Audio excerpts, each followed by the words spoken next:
এ মুসলমান, পৃথিবী থেকে আমরা অবশ্যই কবরে চলে যাব, অবশ্যই আজ অথবা কাল কবরে চলে যাব। কি নিয়ে যাব?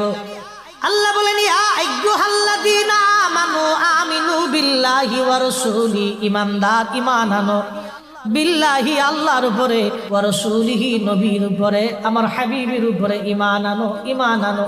এইজন্য কোরআনুল কারীমের 40টা আয়াতের ভিতরে আল্লাহর ইতাআতের পরে নবীর ইতাআতের কথা বলা হয়েছে। যেখানে আতিউল্লাহ সেখানে আতিউর রাসূল।